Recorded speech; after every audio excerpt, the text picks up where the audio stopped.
Okay, in this video we shall see the solutions of exercise problems of chapter 6 of Fundamentals of Microelectronics by Razavi.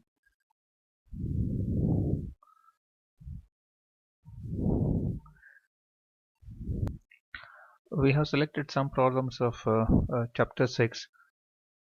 So problem of 6.9. So in all the problems of this chapter 6, so unless otherwise stated, the mu n Cox is taken as 200 microampere per volt square.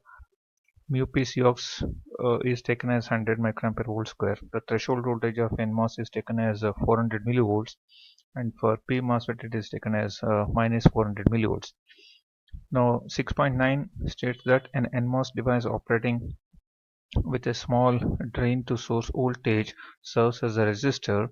If the supply voltage is 1.8, what is the minimum on resistance that can be achievable with W by L equals 20? Now here the specifications given are VDD, mu and Cox, and because it is NMOS we have taken it as 200 microampere volt square. The threshold voltage happens to be 400 millivolt. So W by L given is 20. The Ron is expected to be found. Now we know the expression for the MOSFET acts like a resistor in the deep linear region. So the expression for Ron is given by 1 over mu and Cox W by L into VGS minus VTH. Here VGS is taken as 1.8 and VTH is taken as 0.4. Upon solving this, we'll get straight away 178.5 ohms as the on resistance of the MOSFET when it is operated with these conditions. Okay, we shall see problem number 6.19. So where there are A to I 9 circuits. So it is asked to determine the region of operation of MOSFETs M1 in each of the circuit. So let us take each and every circuit and try to find out what is the region of operation. The circuit 1 is having its VGS as 0. Okay, the voltage at the gate is 0.5. The voltage the source is again 0.5. The voltage the drain happens to be 2 volts. So upon looking at what is VGS, so VGS is actually the gate voltage minus the source voltage. Since gate voltage is also 0.5 and source voltage is also 0.5, VGS becomes 0 volt irrespective of the drain to source voltage, which is in this case 1.5. Since VGS is less than VTH, so M1 is in cutoff region. So coming to B, so VG is at 1.5, VS is at 0.5. So VGS happens to be 1 volt, which is greater than threshold voltage. So MOSFET will be on. Once it is on, we need to look at the VDS. If it is greater than VDS sat, it will be in saturation. If VDS is less than VDS sat, it will be in linear region. Now since VGS is 1 volt, it is on. VDS happens to be 1.5, which is greater than VGS minus VTH. So M1 is in saturation. So coming to this C, you can see now VGS is as we actually found out in previous cases, it is 1.5 minus 0.5, which is 1 volt. Now it is greater than VT threshold, it's on. But you can see now VDS is happens to be 0. So since it is 0, the MOSFET is on, but since VDS is 0, so it's in linear region, so current is not flowing there. So since VDS is 0, it's in linear region. Coming to D, so VGS is 1.5, VDS happens to be 0.5. So since VDS is less than VDS sat, that is VGS minus VTH, so M1 is in linear region. So coming to this, VDS is VGS is 1 volt, VDS is minus 0.5 volt, so which is over here. So we can consider this MOSFET as linear region, or because the current is not flowing, we can treat it as in off region. So coming to F, so you can see now VG is 0.5 volt and Vs is also at 0.5, so Vgs becomes 0, so it is in up condition. So once Vgs is 0, we can straight away say that MOSFET is in on condition, off condition. So let us come to this. So Vg is 0, whereas Vs is minus 0.5, so Vgs happens to be greater than threshold voltage. Now it is Vgs is 0.5. so MOSFET is on. So since VDS is equal to VGS, so M1 is in saturation. So coming to the last one, so now VDS is, so now VD is 0.5, VS is minus 0.5, so VDS is 1 volt. So VGS, that is VG0, VS is minus of 0.5, so VGS is 0.5. So it is on and VDS is 1 volt. So VDS is greater than VDS sat. So M1 is in saturation condition. So this way we can find the condition of operation of all the MOSFET looking at what is VGS and VDS. In problem number 6.22, so it is asked to compute the value of W by L of the MOSFET M1 such that the device operates at the edge of the saturation. So what do you mean by edge of the saturation? So edge of the saturation is nothing but at what voltage the VDS should not be, VDS should be equal to VGS minus VTH. That is, when VDS becomes VDS sat, that is when VDS, the drain to source voltage, is equal to VGS minus VTH, we call it as the edge of saturation. We know the expression for ID is equal to V1 Cox by 2 WL into VGS minus VTH. So now where VDD is given by ID into RD plus VDS sat to keep it in saturation. So we can actually find what is the current that is flowing, because it is said that, so now VDD is VDD is equal to 1.8, VDS sat required, because VGS is 1 volt. So now VDS sat happens to be 1 minus 0.4, so which happens to be now, so now it is 1.8 minus 0.6, because VGS is 1, VTH is 0.4, so now this VDS sat is 0.6, so 1.8 minus 0.6 is 1.2 volts divided by RD is equal to 1K. So ID happens to be 1.2 milliampere. For a current of 1.2 milliampere, we require a W by L of 33.33. So if the value of width to length ratio of this M1 is 33.33, the MOSFET operates in its linear region. If the W by L is less than this, the MOSFET is still in saturation region. If it is equal to 33.33, it's at the verge of saturation. If it is more than 33.33, then it goes to linear region.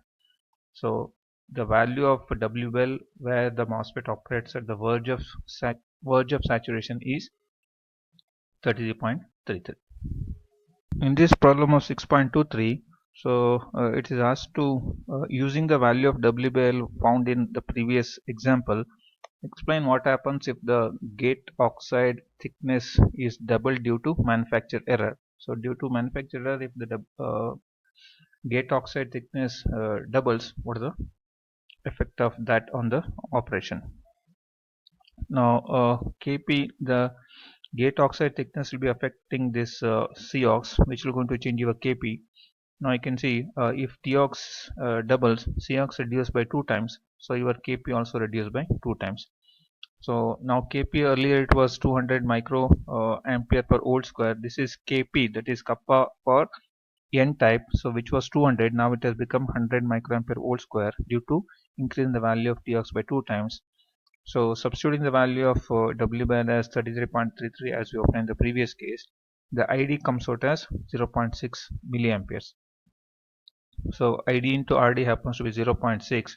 So VDS happens to be now 1.2 volts. So that is drain to source voltage of the previous circuit with Tox doubling will become VDS is equal to 1.2 volts. So since we know that VDS of 1.2 volt is greater than VGS minus VTH, so MOSFET M1 remains in the saturation region. In the previous case, when the Tox was exactly same, that is without any error if it is correct, so M1 was in verge of saturation. Now it is in deep saturation. Now it can easily operate in saturation because VDS is greater than VGS minus VTH. In the previous case, VDS was equal to VGS minus VTH.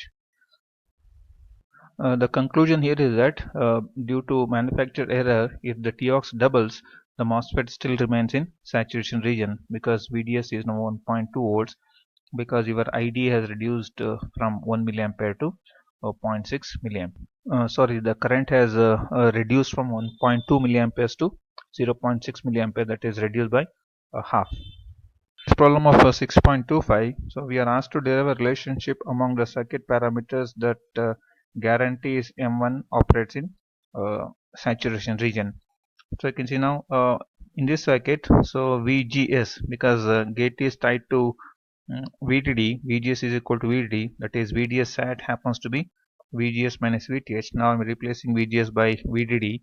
So ID happens to be the current that is flowing in this is nothing but VDD minus VDS sat to keep it in saturation by the resistance RD. So we have ID is equal to VTH by RD. So we also know that ID expression in terms of WL is given by so and so, that is mu and C ox WL into VGS minus VTH whole square. So replacing this ID by VTH by RD, so we have a relationship between the circuit parameters and the MOSFET parameters. So this way we are relating the circuit parameter like VDD and RD are the circuit parameters. It is being related to VTH, mu and Cox, WL of the device parameters. So this is a relation that is we're going to get relating the MOSFET parameters and the circuit parameters to keep this MOSFET in saturation region. The main point is this. So we are relating this VDS sat to VDD minus VTH because VGS is equal to VDD. So in this problem 6.26 is a general problem without any specific values. So we are asked to obtain a relation for W by L for this MOSFET M1 for a bias current of I1 assuming lambda equal to 0. So this lambda equal to 0 corresponds to the channel length modulation factor. So the given circuit is this. So as you can see now the gate is connected to VDD, whereas source voltage is the current ID multiplied by RS.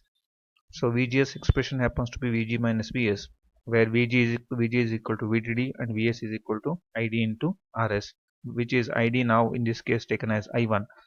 We know the expression for I1 as mu and Cox by 2 WL into VGS minus VTH whole square. VGS is now replaced by this expression, that is VDD minus I1 into R1 minus of VTH. So from this we can get an expression for WL. That is rearranging this equation, we'll get WL is equal to 2 times I1 divided by mu and Cox into VD minus I1 RS minus VTH whole square. Now here what we are trying to do is we are representing this VGS in terms of VDD minus I1 into RS. So we are now relating WL and we are obtaining a relationship between WL and the current I1 in terms of mu and Cox and the VDD as well as RS. Now the problem number 6.36 is interesting to solve. So now we are having a channel length parameter of lambda, which is 0.1 volt inverse, and that device should give GM into R0, which is the intrinsic gain should be 20. So the MOSFET is operating with VDS is equal to 1.5.